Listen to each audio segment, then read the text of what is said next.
Many of you watching this video often ask yourselves this question: why do I always pick the wrong friend? Why do I seem to attract people who are either emotionally draining, controlling, disrespectful, or simply difficult to deal with? Different faces, different situations, but the same exhaustion, the same disappointment, the same outcome. If that question has crossed your mind, this video is for you. Welcome to the Mind Gym, where we help you train your thinking, strengthen your self-awareness, and build healthier emotional habits and relationships. Today, we're going to explore why you may be attracting the wrong people, why they stay in your life, what's really happening beneath the surface, and most importantly, how to set boundaries without feeling guilty so this cycle ends once and for all. Let's get into it. As you know, difficult people are everywhere. In all walks of life, in all economic strata, in every profession, and in every large institution. Typically, you don't invite these folks to participate in your day or your life. They simply show up, sometimes out of nowhere, with some drama for you to solve, ignoring anything positive you say or do, and focusing on everything that's negative to feed their ego, making you and everybody around you uncomfortable. Sometimes, such people don't last. But sometimes these folks become what Brian Larson calls permanent fixtures. Sometimes they become such an integral part of your life that you have no choice but to live with them. Let's see why some people, and maybe you, seem to always attract the wrong, incompatible people in their lives. Number 1, understand that it's not bad luck. It's just patterns. Before we get deep into this, let's get something clear. This is not about blaming yourself, and it's not about bad luck or being too nice. What's actually happening is a pattern of repetition. Human beings don't attract people randomly. We attract what feels familiar. And familiarity is often mistaken for comfort. Don't get me wrong. One can lead to the other, but not always. If chaos, emotional unpredictability, or over-responsibility was normalized for you early in life, your nervous system may unconsciously associate those dynamics with connection. So when a calm, respectful person shows up, it can feel boring, distant, or off.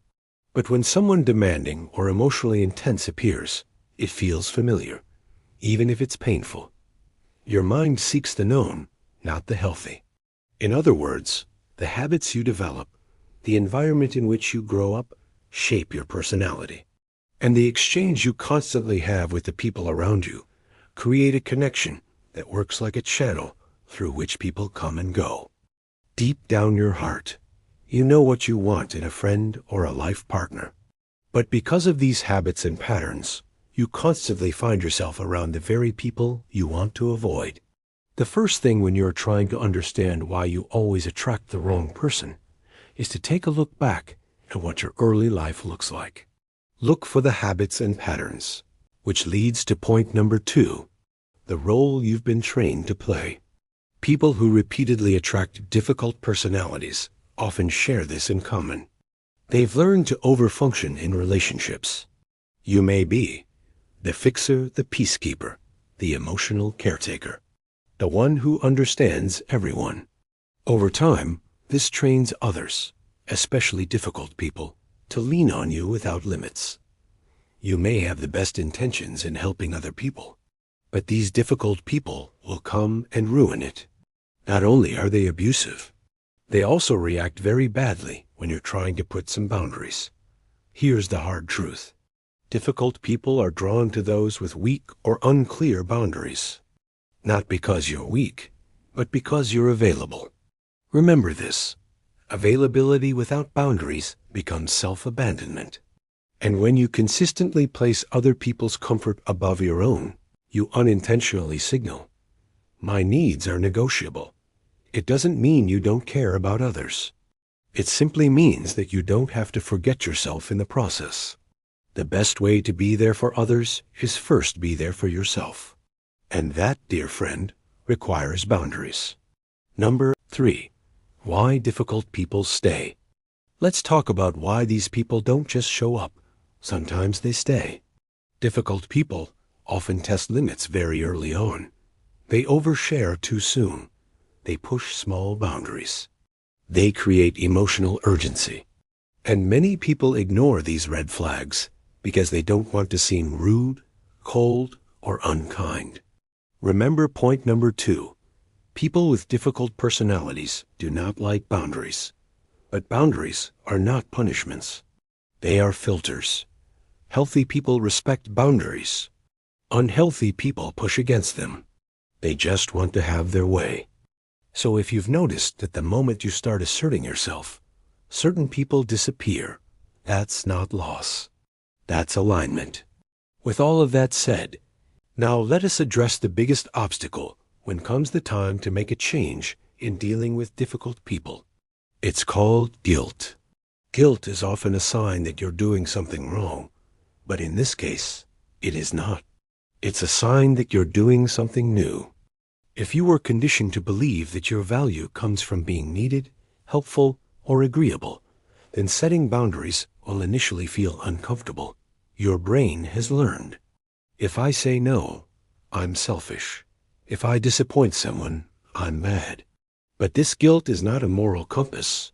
It's an emotional response that you learned as you are used to dealing with these difficult people. And these learned responses can be unlearned. Here is another truth. People with difficult temperaments thrive on other people's goodness. Whenever you try to implement a change, you will face responses like gaslighting and every other possible means to make you feel like you are doing something wrong, you're being selfish, etc. So, how to set boundaries without feeling guilt? Let's make this practical so you can start implementing it now. Step 1. Decide your boundary internally. First, a boundary is not a debate. Before you communicate it, be clear with yourself. Ask, what am I no longer willing to tolerate? Why do I need to protect my energy and time? Clarity reduces guilt. It doesn't leave room for their tactics to work. Remember, this is not a debate.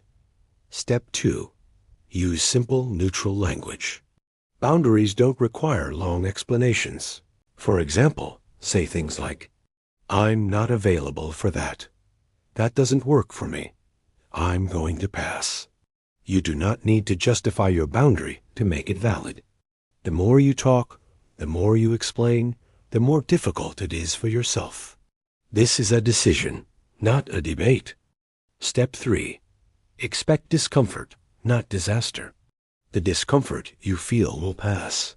But the resentment you feel when you don't set boundaries will grow and will certainly create something in you that you don't to live with. Choose temporary discomfort over long-term self-betrayal. Step 4. Watch how people respond. This is critical. If they respect your boundaries, then you are safe to move on. This may be a proof that they were not so difficult after all. Also watch for guilt tripping. This is a frequent response difficult people use to make it hard for you to move on. If they respond with anger and name-calling, etc., move away from them even faster. Oftentimes, people reveal themselves when you say no. Step 5. Practice self-validation. After setting a boundary, tell yourself, I am allowed to take up space. I am allowed to protect my peace. I am not responsible for managing others' emotions. I am responsible for what I say and do, not for what someone thinks I mean. The more you reinforce this internally, the less external validation you'll need, the less pressure and guilt you will feel. If you keep attracting difficult people, it doesn't mean something is wrong with you. It means something is unfinished, and now you're finishing it. Boundaries don't push the right people away. They reveal who belongs in your life. If this video resonated with you, take it as a sign. Your mind is ready for a stronger workout. Thank you for watching. If you like the content of this video, share it with someone you know who needs it. Don't forget to like and subscribe to the channel. That way you won't miss any future video. This is the Mind Gym. Train your thinking. Protect your peace.